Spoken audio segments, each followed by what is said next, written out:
E aí, gente? Como é que vocês estão, galera? Beleza?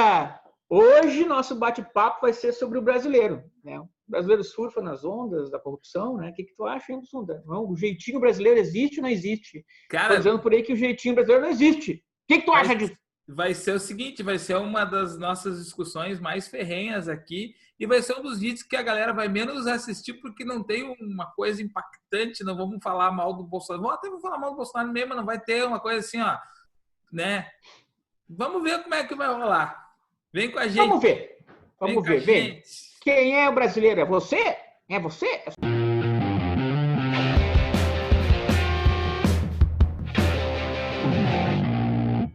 Muito bem, queridos. Olha só, então, Andrei e eu estamos aqui com vocês e falando no nosso Papo Filô da semana sobre o brasileiro e toda essa construção que a gente tem sobre o jeitinho. O brasileiro é mais malandro, o brasileiro ele usa o jeitinho, ele quer o atalho, ele gosta da mamata. Como é que é o brasileiro, o Andrei? Como é que a gente pode dizer que é o brasileiro, hein, meu querido? Eu lembro sempre desse senhorzinho aqui, ó, esse senhor chamado Darcy Ribeiro, o povo brasileiro. Quem um dia tiver o louvor de comprar um livro dele, vai entender que ele divide o Brasil em, na verdade, 5 partes, né? O Brasil crioulo, o Brasil caboclo, o Brasil sertanejo, o Brasil caipira e os Brasis sulinos. Ele fala que a miscelânea de coisas que o Sul tem para oferecer é vastíssima. Mas esse é o Brasil na visão de um cara como o Darcy Ribeiro, que é um antropólogo, talvez o mais importante antropólogo do Brasil, que já existiu no Brasil. Enfim, nós temos muito a falar sobre o brasileiro, porque hoje, o brasileiro é esse cara que sai na rua aí sem máscara, que vai para os bairros do tipo Leblon, Zona Sul Carioca, e tá cagando pro resto. Ele não usa máscara, ele tá lá fazendo aglomeração, não se importa com os outros, não tem espírito público. O que tu acha disso, Luciano? Eu acho o seguinte, Andrei, preciso te falar o seguinte. Eu vou lançar a braba. O brasileiro faz merda, mas é só o brasileiro. Esse que é o detalhe. É só o brasileiro. Eu acho, Andrei, que a gente tem uma visão que se construiu ao longo do tempo muito forte, que ela é pós-colonial, tá? Explicando, galera, pós-colonial. A gente nunca abandonou a ideia de ser colônia, a gente não conseguiu superar isso. Quando o Brasil era colônia, a melhor educação era de fora, os melhores produtos eram de fora. E a gente ainda está nessa onda. E a gente olha muito para os nossos problemas, e eu concordo, André, essa semana os caras lá no Rio de Janeiro estavam bem loucos, né? Nos bares, sem Sim. máscara, bar tinha que fechar uma, não fechou, o pessoal ficava cagando e andando mesmo. Mas não tinha dado esses dias nos Estados Unidos, a galera foi comemorar aniversário em restaurante, todo mundo, foram 17 pessoas pegaram o coronavírus, não sei o quê. Mas É os só o Brasil o ingleses, problema? querido, a educação inglesa, os ingleses entraram nas praias, sacudiram as praias, lotaram de gente nas praias, lá tudo sem máscara, tomando banho, se preocupando com a pandemia, que espírito público, onde é que está espírito... Cara, eu vou te dizer uma coisa agora, Bussunda, com coisa polêmica agora. Nós estamos vivendo agora o momento exato para entender que o brasileiro não é só aquele do jeitinho, e não é só no Brasil que acontece esse tipo de coisa. No mundo inteiro acontece. Então a gente está fazendo com que o brasileiro se apequene, vamos dizer assim, né? Se apequene na condição, vou estar usando uma linguagem quase do Ciro Gomes aqui, né? Mas se apequenou. É o Brizola, o Brizola.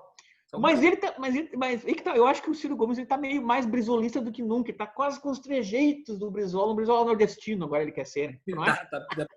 Ele está fazendo um curso, né, de análise do Brizola para tentar fazer um cosplay, né, do Brizola. Mas, cara, eu acho Tá careca, né? Tá careca. tem que ficar. E daqui uns dias ele aparece com lenço vermelho, né? Aí fechou o pastel. Mas olha só, gente, a gente tem que compreender algumas coisas. Quando o André e eu estávamos falando, a gente estava falando agora de Darcy Ribeiro, que o André apresentou. Tem um cara que ele é muito contemporâneo, bastante crítico dessa ideia do jeitinho brasileiro, que é o Gessé Souza. Eu gosto de Gessé Souza, né? O Andrei está com os livros ali, eu também estou com o livro aqui, mas não, a Elite da... Esse é o último, né, Andrei? Esse é o último. Não, é o penúltimo. Eu quase caí aqui. Ia ser legal se tu caísse. Esse é o último sobre cidadania. O último, Andrei, eu achei Esse que era é o a Elite da Traço. penúltimo. Esse é o penúltimo. A Elite do Atraso, que é o mais recente, né? Não, o Atraso é mais velho que esse aqui. É? Esse aqui é de 2018. A Elite do Atraso 2017. Tá? Tá. Tudo Então, bem. peraí. Esse aqui é 2016.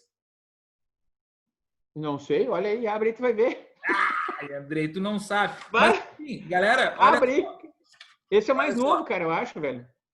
Não, mas é que a gente estava falando, esse aqui é 2015 ainda, tá? É antigo. E a gente está falando aqui do seguinte, ó, moçada, o Gessé de Souza, até se você procurar, é interessante, você encontra, tem vários vídeos. Lembro que o Conversa Fiada do nosso saudoso Paulo Henrique Amorim entrevistou cada livro desse que o Gessé Souza lançava, ele dava uma entrevista de 50 minutos, 1 hora para o Paulo Henrique Amorim. Então, se você digitar lá, Conversa Fiada, aqui no YouTube, Conversa Fiada, Gessé Souza, você vai cair nas entrevistas. Esse cara que ele é bastante crítico a esse modelo, que a ideia do jeitinho ou do brasileiro, que ele é construído historicamente. O Darcy Ribeiro ele tem razão numa questão. O Brasil é um país de tamanho continental e é muito difícil a gente entender o que é o brasileiro. Porque o brasileiro aqui do Sul, né, nós aqui, vocês percebam que não vai existir um brasileiro do Nordeste nesses trajes do Andrei, com a mantinha, que lá o pessoal não usa mantinha, né?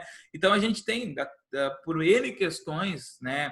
O clima não define personalidade. Isso já está claro. Superamos o Voltaire. Determinismo geográfico, chama-se isso. Que os caras do iluminismo acreditavam nisso, né, velho? Os caras do iluminismo acreditam, mas não, isso não é verdade. Mas que a gente tem especificidades regionais, isso é fato. Mas a gente tem até por uma imposição que é midiática, que é cultural, que é institucional, pelo menos desde o período do Império e reforçado pelo Vargas, uma centralização naquilo que é uma ideia de Brasil, né? E dentro disso a gente foi construindo uma identidade ou forjando uma identidade, né, André? Não, o brasileiro é isso aqui. E eu até falava para o André antes, a gente tem que tomar muito cuidado para isso não gerar um nacionalismo reverso, para que forjar uma ideia de brasileiro, que seguido os caras falam, só no Brasil. Cara, eu me incomodo um pouco, André, com isso. Brasil, tem que ser no Brasil. Brasileiro, o Brasil não é para amadores. Cara, me incomoda às vezes.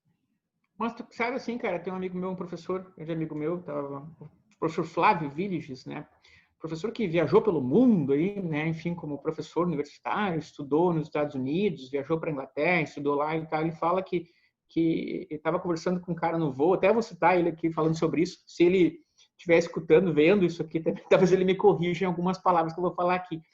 Ele ele comentou um negócio com um estrangeiro, um papo que ele teve num avião com o cara, e o cara disse assim, por que um brasileiro, né, falando para ele isso, tem essa mania de se dizer que o brasileiro tem esse jeitinho, tem esse tipo de visão que o brasileiro ele se acha mais burro, que ele se acha mais menor, que ele se acha menos que os outros países, né? Tipo, eu sou brasileiro, sou um brasileirinho, aquela frase clássica que eu vi na televisão do Rubinho Barrichello, né? Eu sou apenas um brasileirinho, né? Porque ele não ganhou aquele grande prêmio, se não me engano, acho que foi o Grande Prêmio Brasil, não sei qual foi, que ele deixou o Schumacher passar e a bandeirada em primeiro lugar foi para o Schumacher e ele ficou em segundo, porque disseram para ele, tira o pé, Ordem e o daí. Barrichello não passou, cara, ele não passou, e aí ele disse assim, o que eu posso fazer? Eu sou só um brasileirinho, né? Então, essa mentalidade, por que o brasileiro tem essa mentalidade, né? A gente podia tentar, eu e tu, né, Bussunda, tentar entender por que o brasileiro construiu essa mentalidade de se achar, e esse cara que estava no voo com o Flávio, perguntou para ele exatamente isso, né? Aí o Flávio meio que se sentiu meio mal, né? Porque toda vez que o brasileiro vai falar do brasileiro, ele fala mal do brasileiro. Ele fala mal. Ele fala que só podia ser brasileiro. Tu vê numa situação, né? Enfim. Tu sabe que tu citou o Rubinho e o Rubinho é muito símbolo disso. O Rubinho, a gente sempre detona, porque o Rubinho é Brasil, sempre, nunca ganha. O Rubinho é um dos maiores pilotos a nível de mundo de Fórmula 1. Da história, cara. Da história. É um dos grandes pilotos. É porque a gente também, acabou o Rubinho Barrichello, ele acabou caindo num problema que ele é foi sempre comparado com talvez o maior piloto da história da Fórmula 1, que é o Ayrton Senna. E a gente realmente, comparando internamente, quase ninguém no mundo, talvez o Schumacher tenha ficado próximo da Ayrton Senna, né? Em questão de técnica, em questão de entendimento da Fórmula 1 e de vitórias. Enfim. Até quantificando, eu não sei, mas enfim. E o Rubinho, só que o Rubinho é um dos grandes pilotos da história da Fórmula 1 também.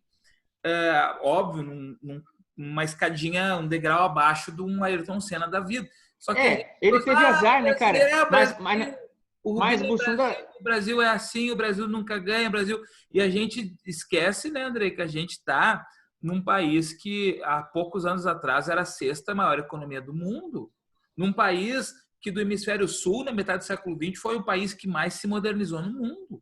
O Brasil se modernizou. O Brasil é um país que muitas vezes alguns autores trabalham como o Brasil um país pré-moderno, porque é uma visão que vem lá dos portugueses. Em Portugal sim, eu não vou defender Portugal, não vou passar pano, como a gente fala, para os nossos colonizadores. Portugal é um país que, quando nos colonizou, desculpa se você é um português do século XVI ou XVII, tá? Mas se você está assistindo e você está em Portugal no século XVI, é chinelagem. Porque Portugal, sim, não se modernizava. Portugal precisava do aporte dos holandeses para investir no Brasil. Depois precisou do aporte dos ingleses, né, para conseguir consolidar seu domínio sobre o Brasil. E aí Portugal sempre tinha aquela visão, Portugal, país que não se moderniza. Portugal é sempre visto como um país pré-moderno e nós herdamos essa percepção dos portugueses, que parece que a gente sempre está atrasado, a gente nunca está bem. Cara, nós somos hoje a oitava ou nona economia do mundo. Nós temos 190 e poucos países, nós estamos em oitavo ou nono. Então, nós temos um dos melhores programas de saúde do mundo, que é o SUS, e a gente critica o SUS, né? A gente tem um campo de comércio muito vasto, a gente tem, até pouco tempo atrás, a gente tinha a maior hidrelétrica do mundo, que é a Itaipu, né? E a gente tem a grandeza de ser Brasil, mas um discurso que alguns chamam daquela síndrome de vira-lata, né, André? Nos coloca para baixo sempre. Parece que o brasileiro é o jeitinho, é a malandragem, que é a gambiarra. Nós parecemos o país da gambiarra, né? Na nossa própria narrativa. Eu vejo aqueles postes de luz que tem 500 mil fios em volta, aí o cara pensa, isso é Brasil. Né? Cara, quando o cara diz isso é Brasil, já vem aquele monte de preconceito. Eu falo assim, em relação ao Rubinho, que eu tinha falado antes, eu te cortei no fim, mas o Rubinho teve o azar de ser parceiro do Schumacher. Tá, vamos dar essa letra aí, né? Mas enfim, o caso... Só fazendo uma observação, bem rapidinho. Ele é herdeiro, entre aspas, do Senna e parceiro do Schumacher. Que azar. O cara caiu num lugar completamente azarado na história, né? Enfim, mas o caso é que a gente pensa assim, isso aí é Brasil, isso é Brasil, tá? Isso só acontece no Brasil, como se o brasileiro fosse culpado dos males da merda que o Brasil é. Mas o Brasil é uma construção coletiva de vários tipos de pensamentos. Aliás, se diz muito que a mentalidade portuguesa no Brasil não vai deixar de existir. Eu digo, já deixou de existir há muito tempo. Há muito tempo isso. É uma outra construção. O nosso modelo não é mais Portugal há muito tempo. Nosso modelo agora é um modelo americano, até eu vou dizer, que nós seguimos. E não tem nada a ver com o modelo português. E Andrei, e olha só, claro, tem algumas coisas que contribuem para a gente se sentir da gambiarra, né? A gente tem uma construção narrativa que leva a isso, né? Claro, o Brasil, ele sempre, desde que o Brasil começa a narrar a sua história, e, gente, isso é importante falar, as questões que envolvem a ideia de nação, de história, muitas vezes elas são uma narrativa artificial. Às vezes, essas narrativas, principalmente em tempos mais remotos, assim, elas eram extremamente artificiais. O Brasil começa a construir a história de Brasil, de país, lá na metade do século XIX, quando, em 1837, o governo criou o IHGB, Instituto Histórico e Geográfico Brasileiro. E aí, sabe, eles tinham que criar a história do Brasil. Daí tinha dois caras, o von Martius e o Van Hagen, que eram estrangeiros e que escreviam e fizeram tipo um concurso para ver quem que escrevia a história do Brasil que mais agradasse ao governo. Tipo, era uma literatura, uma fantasia, um conto de fadas. Aliás, o Gessé Souza, que a gente mostrou os livros, ele gosta de falar isso. A gente tem um mito fundador que é um conto de fadas para adultos. Aí, por exemplo, se criou aquela ideia que a gente sabe que não é verdade, da perfeita integração entre o branco, o negro e o índio, cada um contribuindo numa miscelânea para a formação do Brasil.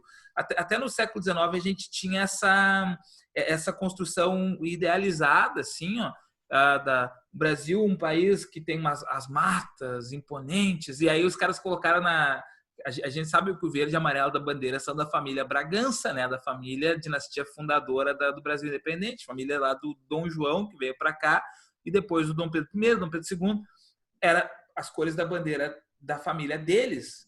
Não era o verde das matas, o amarelo do Amazônia. Né? Isso foi uma construção, azul do céu, uma narrativa depois, né? Mas para valorizar o Brasil, não, o verde das matas, o amarelo do ouro, a perfeita união, e a gente sabe que não é. Mas depois, eu acho que na desconstrução disso, a gente desconstruiu tanto que a gente jogou fora qualquer valor também que a gente pudesse ter. Não qualquer valor, mas que a gente minimizou bastante o Brasil.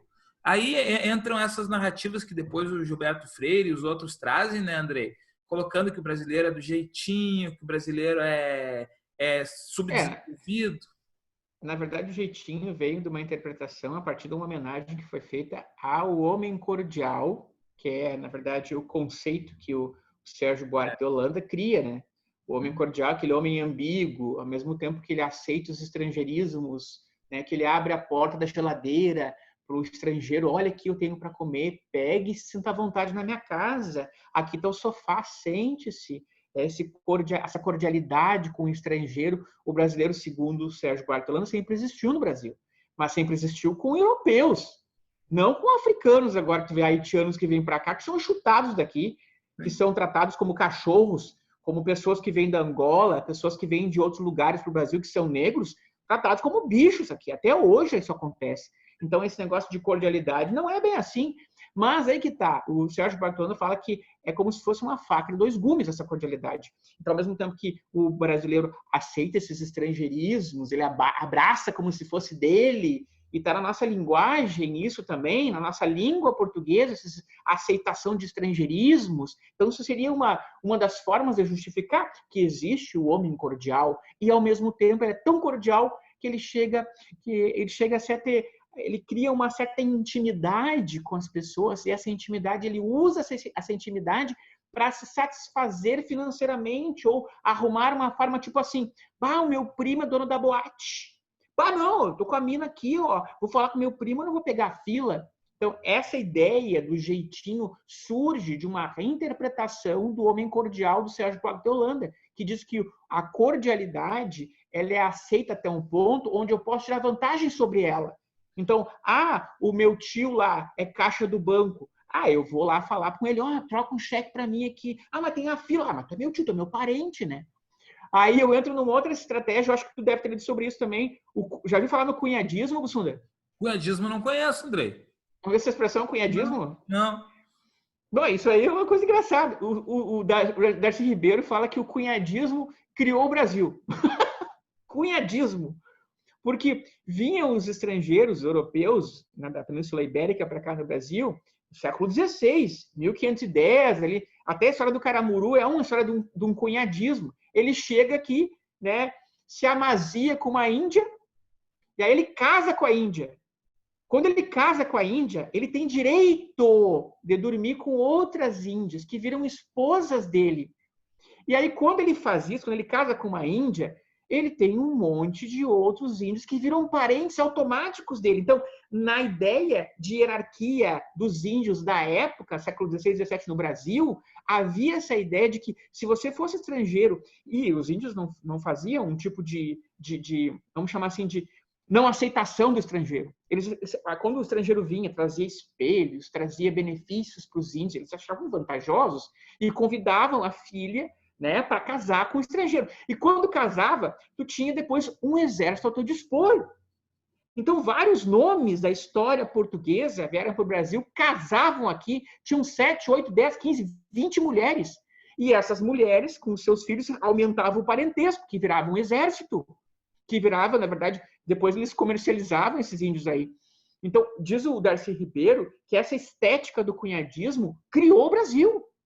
Né? O cunhado estrangeiro que veio, que virou da família e que todos depois estão ao seu dispor como parentes. E essa construção é uma construção engraçada até, né? Cunhadismo. Depois, Andrei, e que depois isso se torna um dos principais crimes do Brasil, que é a poligamia. Né? No período colonial, por causa dessas questões aí relacionadas ao cara vir casar e depois ter várias mulheres, né? A Inquisição, quando teve escritório no Brasil, ela perseguia as bruxas, os hereges e a poligamia. Né? Chegou a mandar gente para Portugal por causa disso, porque houve daí uma moralização.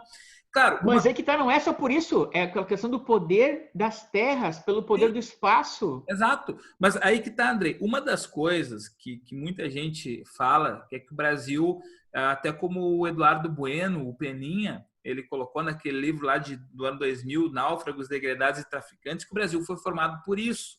Então a gente tem alguns recortes que permitem a gente levar a uma, digamos assim, abre aspas, eu vou usar um conceito que eu não concordo, mas só para deixar mais ou menos esclarecido, que é uma inferioridade civilizatória, né? Porque o Brasil, por exemplo, ele recebeu muita gente lá em Portugal, tinha uma época que o cara receber pena de morte, ele tinha uma alternativa à pena de morte em Portugal no século XVI e XVII, vivendo no Brasil por 10 anos.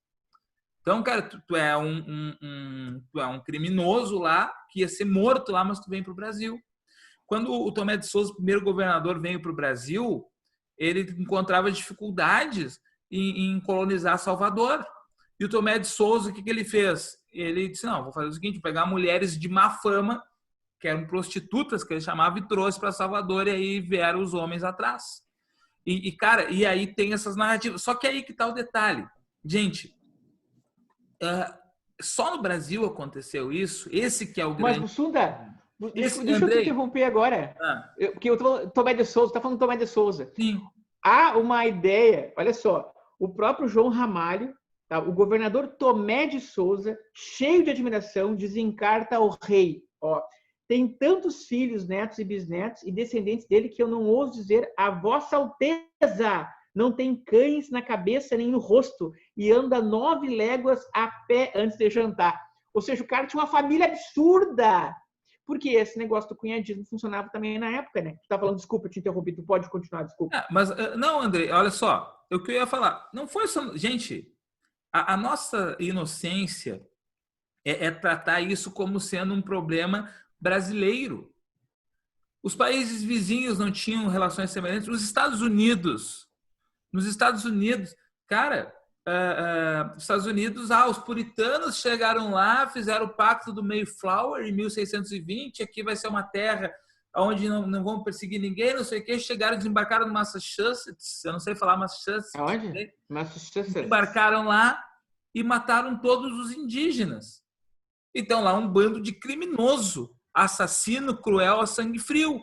E aí, tipo, a gente moraliza o Brasil porque os caras vinham e se miscigenavam com os indígenas, mas a gente transforma os Estados Unidos, que aí está um dos problemas dessa nossa formação de ideia do brasileiro, gambiarra, que eu comecei a usar essa expressão agora na nossa gravação. Parece que tudo é gambiarra aqui, né, Andrei?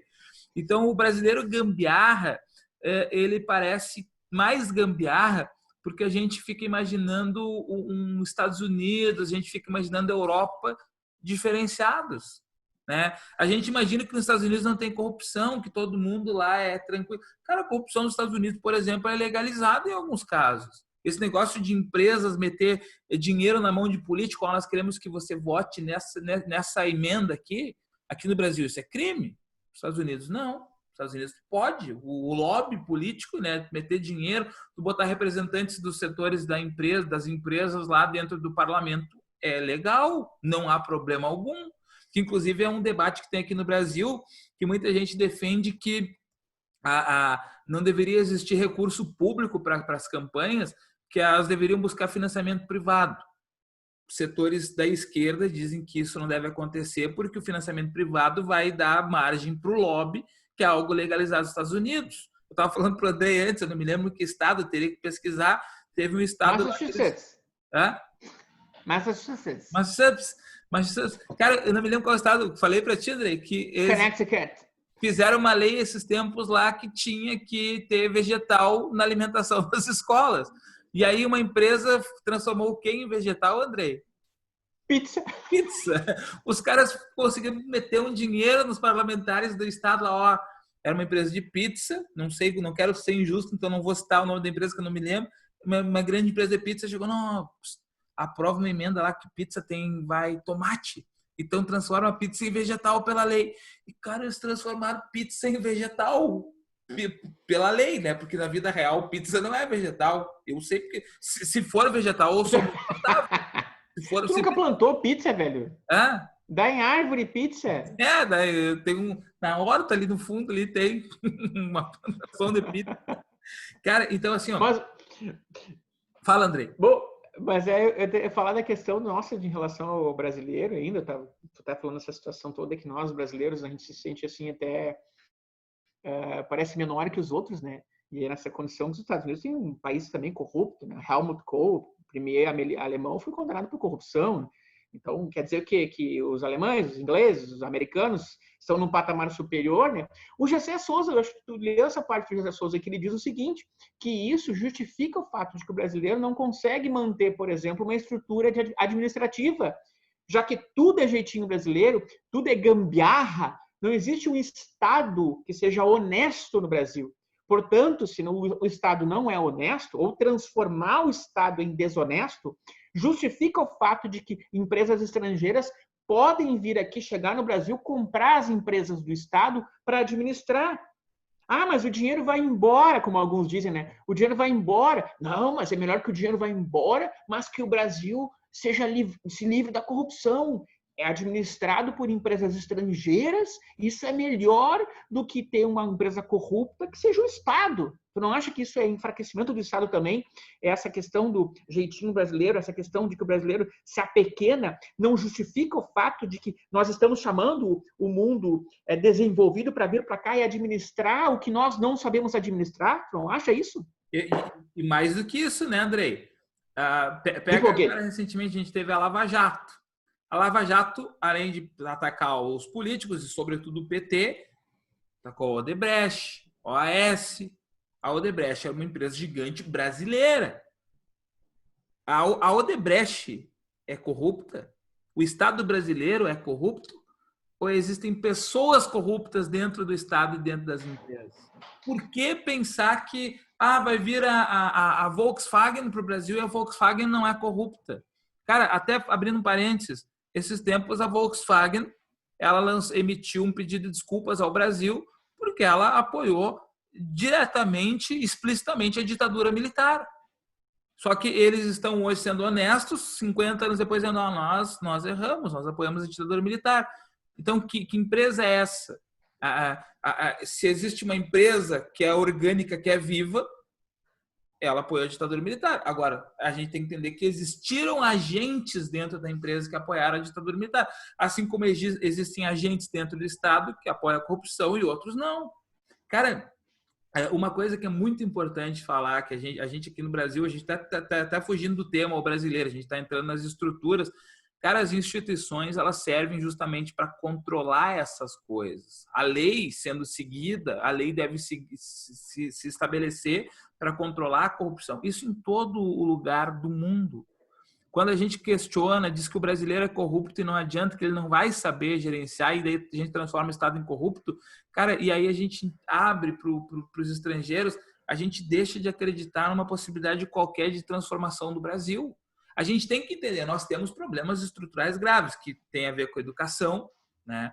Se a gente tivesse mais investimento em educação, possivelmente os nossos índices seriam melhores. A gente já tem bons investimentos, o Brasil é um dos países no mundo que mais investe em percentuais do PIB em saúde pública, tá? E aí basta você comparar Brasil e Estados Unidos na pandemia. Mesmo que a gente critique o Bolsonaro aqui, mas existe algo além do Bolsonaro chamado SUS, né? Combatendo a pandemia. Estados Unidos tem SUS, Andrei? Não tem. Tem algo parecido? Tinha um Obamacare desestruturado, Tinha, né? tinha. Mas aí o tiozinho aquele ficou uns dias no hospital, foi a conta lá, $1 milhão para ele, né? O tratamento médio para o Covid lá era $70 mil. Andrei, eu não tenho R$70 mil. Falta. Tu não tem, Mussum? Não, falta, deixa eu ver aqui, eu estava olhando minha conta, hoje falta R$68 mil para eu ter R$70 mil. Tá? Falta pouco. E que dirá $70 mil, né? Que daí tem que multiplicar, eu nem sei multiplicar 70 vezes 5. Deve dar quase 1 milhão. Mas assim, ó. Quase 6, Mussunda. Quase 6. Em paralelo, quase 6. Meu Deus. Então, assim, ó, a gente tem coisas, gente, que são avançadas, tem coisas que são piores, tem coisas que tem que melhorar, mas não existe a inferioridade, não existe o jeitinho brasileiro. O GC... Andrei, claro, tem o teu guru do momento, o teu sociólogo, o teu... Na verdade, não é um guru. Não é um guru, tá? O irmão do Roberto político. Carlos. Como é que é o nome dele? O Alberto aqui, Carlos Almeida. Alberto Carlos Almeida, né? Quando eu estou aqui, eu vivo esse momento lindo. Alberto Carlos, esse que não tem a perna de pau. Fala desse cara aí, teu guru. Fala teu guru aí, André, que eu vou... Fala bem dele. Eu vou tomar um café, tu fica falando bem dele, eu vou tomar um café, observar, tu fala mal, depois eu vou baixar o sarrafo nesse cara. Tu gosta que eu não gosto desse cara. Não gostei, achei... Qual é o caso? O caso é que ele é um economista, também cientista político, que ele lançou uma tese em 2007 sobre a cabeça do brasileiro. Então, ele quis provar que algumas teses do Roberto da Mata, que é um outro grande sociólogo brasileiro, antropólogo brasileiro, que fez sucesso na Universidade de Notre Dame, ali, de 86 a 2002, que ele deu aula lá. Esse cara, Notre Dame, a cabeça do brasileiro, o cara tentou fazer um teste quantitativo.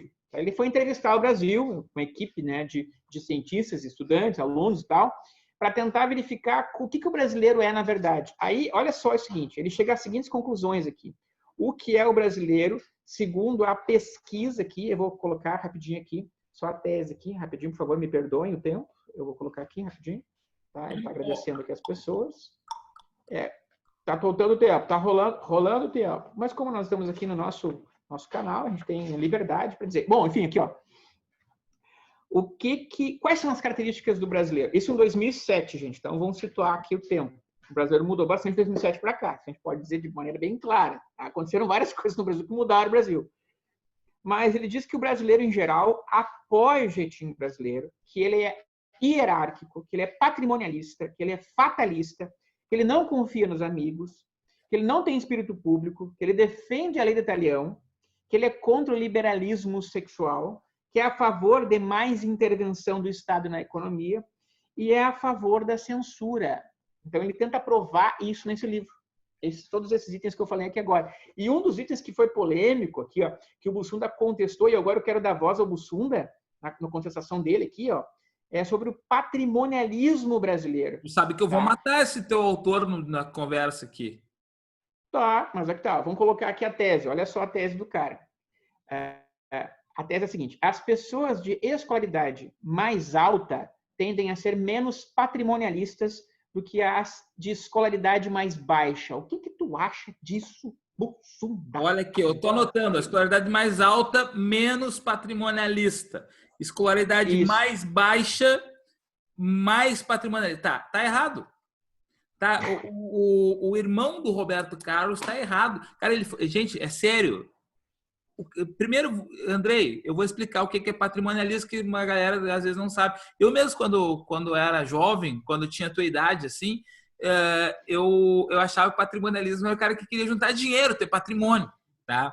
E, gente, o patrimonialismo é uma estrutura muito antiga do Brasil, que ela é uma estrutura que vem do Estado absolutista. A maioria dos autores considera isso deriva do Estado absolutista, onde o rei... Pega o exemplo lá da França, o Estado sou eu, do Luís XIV, né? Onde o rei ele se confunde o que é dele e o que é do Estado, o público e o privado. E os governos absolutistas tinham essa tendência a confundir as coisas. O governante achar que ele é dono de tudo, né? O Estado é dele, ele é do Estado. E aí, o Brasil ele sempre teve patrimonialismo. Os nossos governantes, historicamente, têm posturas patrimonialistas. Nossos dirigentes, seja político, prefeito, vereador, etc. Vamos pegar um exemplo só assim, ó. Porque esse vídeo não é para falar mal do Bolsonaro, só usar o exemplo Bolsonaro. Todos os outros já fizeram. Bolsonaro casou, foi o Flávio ou foi o Dudu que casou? Não me lembro. Casou agora, mas foi um dos filhos do Bolsonaro, o Dudu. Eduardo. E ele pegou um helicóptero da Força Aérea para levar os sobrinhos dele para o casamento. Não pode. É o casamento dele, do filho dele. É coisa da vida privada, não é da vida pública. Não tem que pegar bem público. Isso é patrimonialismo. Aí o irmão do Roberto Carlos aí, que o guru do Andrei, ele vai ali e fala, o brasileiro que tem mais escolaridade, ele não é patrimonialista. O brasileiro menos escolaridade, ele é patrimonialista. Cara, patrimonialista, o Bolsonaro, quando fez isso, ele é patrimonialista. O que ele não deixou claro na pesquisa dele, eu não sei se ele incorreu num erro ou ele foi desonesto, André.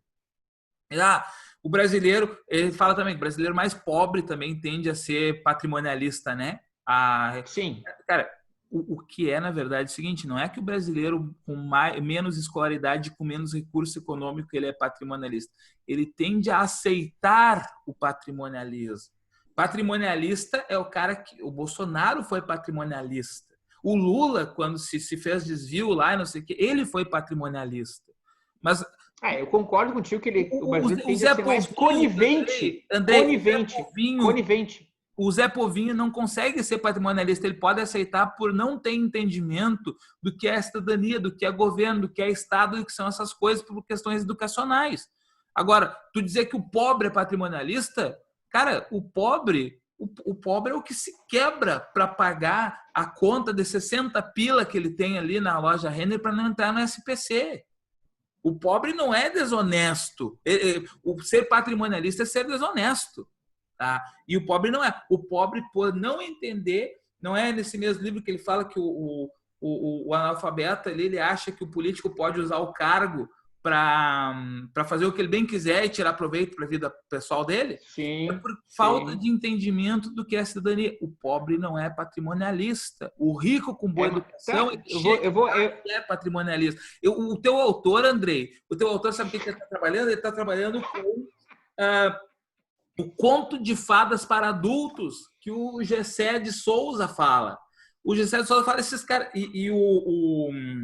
Esse rapaz... Carlos Alberto. Esse rapaz do Andrei, o irmão do Roberto Carlos, eu estou com o nome dele anotado, não quero falar o nome porque eu estou com raiva dele.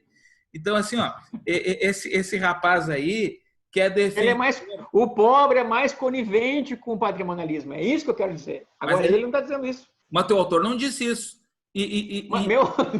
Teu autor. Na donê do autor. Teu guru. Esses dias era o Olavo de Carvalho. Agora teu guru é o Alberto Carlos de Almeida, né? Então, assim, gente, o Alberto Carlos, ele é defensor, por exemplo, das ideias do Damata, né?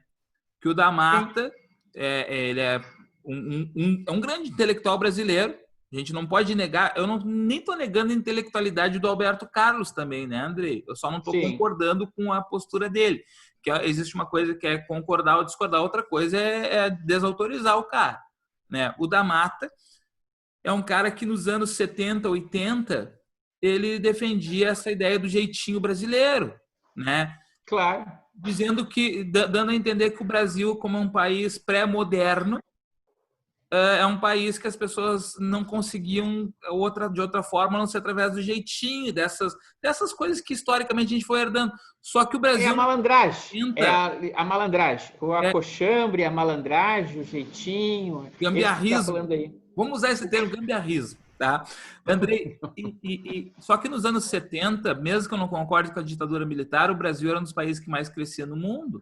O Brasil estava talhado para ser a grande potência econômica do século XXI durante o milagre econômico brasileiro. O Brasil era o país mais industrializado na segunda metade do século XX do hemisfério sul. O Brasil não era pré-moderno. E o Brasil não é pré-moderno, gente. O Brasil não é pré-moderno. O Brasil é a 8ª ou 9ª economia do mundo, velho. Ele tem uma desigualdade social frustrante, porque é uma das maiores desigualdades sociais do mundo, mas ele não é pré-moderno. Então a gente não O pode... Carlos Alberto, o teu inimigo, Carlos Alberto, ele fala que o Brasil é Alberto Carlos Almeida, né? Isso. Ele fala que o brasileiro, ele na verdade, ele é uma figura ambígua, porque ele está entre o chamado arcaico e o moderno. Então, às vezes ele se comporta como arcaico, às vezes se comporta como moderno. Mas, segundo ele, quanto mais se massificar o estudo das universidades, quanto mais o brasileiro, vamos chamar assim, subir os degraus da intelectualidade, degraus, sei lá, degraus. quando ele for subindo cada degrau da intelectualidade. Ele vai se aproximando da modernidade, deixando de ser arcaico, né? Então, cara... ele está culpando o atraso do Brasil à falta de educação, entre aspas, aqui do brasileiro. Não, eu não vou discordar. Eu acho que a gente precisa mais educação, a gente precisa investir mais, mas a gente precisa abandonar essa ideia que ele fala que a gente está entre o arcaico e o moderno. A gente é um país moderno. A gente tem estruturas modernas. Cara, a gente tem... Vamos pegar uns exemplos bem pontuais, tá, Andrei? A gente é um país que tem proteção ao trabalho infantil desde a Era Vargas, quando a OIT só criou proteção ao trabalho infantil nos anos 70. Nós temos desde os anos 30. Né? Sim, o Brasil, em 2013, autorizou a união entre pessoas do mesmo sexo. Estados Unidos só em 2015. Não, e a Constituição Brasileira de 88? A Constituição é uma das constituições mais amplas do Brasil, com todos os direitos, que é o direito social, o direito político... Moderno, exato. Então, o Brasil é um país moderno. O que a gente precisa é ajustar ainda algumas coisas e parar com isso, que eu vou ler o Gessé de Souza, que vou ler, já que tu tá lendo esse cara aí, eu vou ler o Gessé de Souza. Esse cara, ele fala mal do Gessé de Souza, né, Andrei? Fala mal. Então, eu vou ler o Gessé de Souza porque eu não quero saber do irmão do Roberto Carlos. Ó, Gessé de Souza. A cereja do bolo desse quadro pseudo-crítico da sociedade brasileira é a ideia que existe em sociedade sem jeitinho. Ou seja, sem influência das relações pessoais poderosas decidindo o destino das pessoas concretas. Muito especialmente nessa sociedade de contos de fadas para adultos, que são os Estados Unidos aos olhos dos liberais. Os Estados Unidos é um conto de fada para adulto. E aí a gente fica se comparando com os caras que tem corrupção, que transformam vegetal em pizza em vegetal, perdão, e fazem N coisas, e criam tudo que é gambiarra. Os Estados Unidos cria tudo que é gambiarra para interferir no mundo, para dar golpe militar aqui no Brasil. A gente ficou sabendo 40 anos depois que eles estavam por trás da Operação Brother Sun, porque eles mandam... Deltan Dallagnol perguntaram essa semana para o Deltan, tinha gente do FBI, tu viu isso aí, Andrei? Deltan tinha gente do FBI envolvido na Lava Jato. Olha, eu não me recordo. É um país gambiarrento que promove guerras pelo mundo. E aí, não. O brasileiro é que é o errado. Um dia a gente vai falar sobre as teses dos filmes. Como que a economia americana se sustentou com a administração e a política americana se sustentou com os filmes americanos. E eu tenho uma tese sobre o que tu está falando sobre o Braddock. O Braddock foi o combatente do socialismo. Ele teve no Vietnã, teve na América do Sul aqui, e sempre os malvadão do Braddock eram todos eles estrangeiros, ou comunistas, como da Vietnã do Norte, ou aqui do Sul. Ele combateu o Comando Delta, lembra disso? Comando Delta, exato. Tem o filme, o Comando Delta, né? Cara, nós vamos falar um dia só específico sobre isso. Isso vai dar um papo legal. Cara, eu tenho a impressão, vou te dizer uma coisa. Estamos encerrando, André? Estamos encerrando? Estamos encerrando aqui. Tenho a impressão que é o Papo Filó que a gente mais conversou entre tu e eu, e vai ter 13 visualizações em um ano esse vídeo. Tá? Mas... Quem chegou até aqui vai dizer assim, vai a merda. Se quem chegou aqui, né, até aqui, botar lá vai a merda, e a gente sabe que ele chegou até lá. Se ele não colocar vai a merda, porque ele não viu tudo. Quem chegou até aqui, chega assim, ó, diz, Bussunda Careca, Andrei Bigodudo. Coloca assim, ó, para não ficar tão ofensivo. Bussunda Careca, Andrei, comenta ali, ó. Se você é um herói que chegou até aqui, porque assim, ó, eu e o Andrei, nós conversamos um tempão antes, eu tô indignado com o irmão do Roberto Carlos, o Andrei é fã do irmão do Roberto Carlos, né? Eu achava que o irmão do Roberto Carlos era o Roberto Carlos. Né? Esse aqui eu sou fã desse aqui, ó. Esse aqui eu sou fã. Esse cara, ele é consenso. Esse eu sou fã. Esse é consenso. Certo, André? Mas, gente, encerrei minha participação. Então, né? Nós queríamos falar, então, sobre a questão do brasileiro. Tentamos chegar ao que é o brasileiro, na verdade, ou discutir, né? O que se fala do brasileiro, né, Bussunda? a partir de teóricos de expressão no Brasil, antropólogos, apesar de eu não concordar com alguns, tem que falar o que eles pensam sobre o brasileiro, para a gente poder tentar entender, né, onde é que nós estamos pisando, né? Exato. E, gente, saber que assim, ó, a gente pode até usar a expressão jeitinho brasileiro, mas a gente não pode se inferiorizar e achar que os outros países não têm jeitinho, né? Usar a expressão jeitinho brasileiro com ingenuidade. É isso que eu tenho que tomar cuidado, né? Exato. Ou achar que o Brasil é só o Brasil no mundo que faz gambiarra. Todo mundo faz gambiarra. Fechou? Então era isso, gente. Viu? Abraço Um abração. vocês, Boa semana para todos aí. Obrigado, fiquem bem.